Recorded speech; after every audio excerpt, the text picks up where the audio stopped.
Hi అండి, welcome back to my channel హారియాష్ మందపాటి. కాస్టర్డ్ పౌడర్తో కాస్టర్డ్ ఐస్ క్రీమ్ని ఎలా ప్రిపేర్ చేసుకోవాలి అని అనేది చూద్దాం. ప్రాసెస్లోకి వెళ్ళిపోదాం.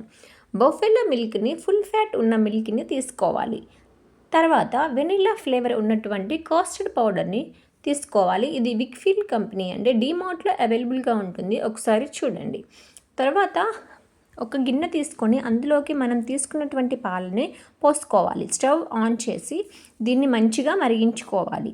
తర్వాత ఇంకొక సైడ్ 2 స్పూన్స్ కస్టర్డ్ పౌడర్ని కొంచెం పాలు తీసుకొని లంప్స్ ఏమీ లేకుండా మంచిగా కలుపుకొని పక్కన పెట్టేసుకోవాలి.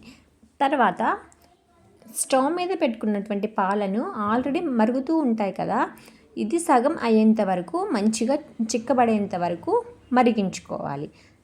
పక్కన ఉన్నటువంటి మీగడ కానీ, పైన తేలుతున్నటువంటి మీగడ కానీ స్పూన్తో చక్కగా తిప్పుకుంటూ వేడి చేసుకోండి. తర్వాత దీన్ని 2 స్పూన్స్ వరకు షుగర్ తీసుకోండి. స్వీట్నెస్ అనేది ఎక్కువగా తినేవాళ్ళు ఇంకొక స్పూన్ కూడా యాడ్ చేసుకోవచ్చు. ఇందులోనే ఇలాచీ పౌడర్ అంటే యాలకుల పొడిని తీసుకోండి. నా దగ్గర లేదు కాబట్టి స్కిప్ చేశాను. మీ దగ్గర ఉంటే గనుక యాడ్ చేసుకోండి, ఫ్లేవర్ అనేది ఇంకా బాగా వస్తుంది. తర్వాత ఈ ప్రాసెస్లోనే, ఇది చిక్కబడుతూ ఉన్నటువంటి ప్రాసెస్లోనే డ్రై ఫ్రూట్స్ అనేవి యాడ్ చేసుకోవచ్చు. నేను లాస్ట్లో యాడ్ చేశాను, మీరు కావాలంటే ఇప్పుడు కూడా యాడ్ చేసుకోండి. ఇలా మరిగిన తర్వాత పక్కన కలిపి పెట్టుకున్నటువంటి కాస్టర్డ్ పౌడర్ని మనం పాలల్లో వేసుకొని తిప్పుకుంటూ మరిగించుకోవాలి.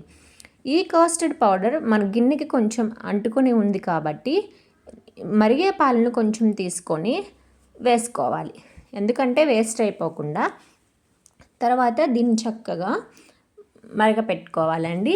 ఓకే అండి, ఇది దగ్గర పడేంత వరకు మరిగించుకోండి.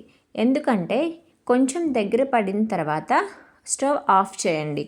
ఎందుకంటే ఇది కూల్ అయిపోయాక ఇంకా బాగా దగ్గర పడి గట్టిగా అవుతుంది. అందుకే కొంచెం తేలికపాటి అంటే పెరుగు టెక్స్చర్ వచ్చేంత వరకు ఇలా మనం మరిగించుకోవాలి. చూడండి, ఇలా మంచిగా ఉండలు కట్టకుండా 2 or 3 మినిట్స్ వరకు మంచిగా ఒకే డైరెక్షన్లో తిప్పుకుంటూ మరిగించుకోవాలి. ఇలా మరిగించుకున్నాక చెప్పాను కదండి, డ్రై ఫ్రూట్స్ కానీ ఇలాచీ పౌడర్ కానీ ఈ ప్రాసెస్లోనే వేసుకోండి. ఇలా చూడండి, ఇలా మంచిగా పెరుగు టెక్స్చర్ వచ్చేంత వరకు మరిగించుకున్నాక దీన్ని స్టవ్ ఆఫ్ చేసి పక్కన పెట్టేసుకోండి. ఇది పూర్తిగా చల్లారిపోవాలి.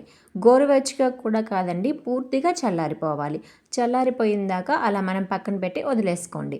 చూడండి, కొంచెం గడ్డ పెరుగు అంటారు కదా, లైట్గా ఆ టెక్స్చర్ వచ్చింది. దీన్ని మనం గాజు బౌల్లోకి కానీ లేకపోతే ప్లాస్టిక్ బౌల్లోకి కానీ తీసుకోండి.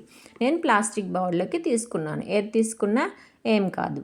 తర్వాత వచ్చేసరికి దీని మీద నేను జీడిపప్పులు, బాదం పప్పుల్ని వేసుకొని సర్వ్ చేసుకున్నాను. మీ దగ్గర చాక్లెట్ చిప్స్ కానీ లేకపోతే పిస్తా పప్పులు ఇవన్నీ ఉన్నా కానీ వేసుకోవచ్చు. నా దగ్గర ఇవే అవైలబుల్గా ఉన్నాయి కాబట్టి నేను వీటిని వేసుకొని పైన గార్నిష్ చేశాను.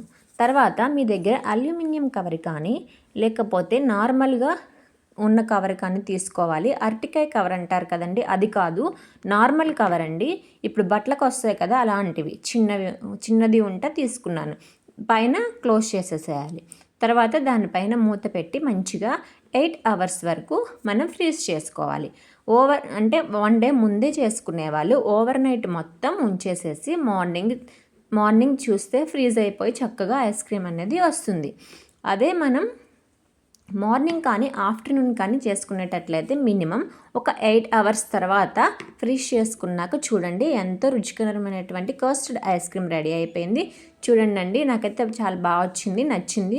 మీలో ఫేవరెట్ ఉంటే కనుక కామెంట్ సెక్షన్లో కామెంట్ చేయండి. సబ్స్క్రైబ్ చేసుకోవటం మాత్రం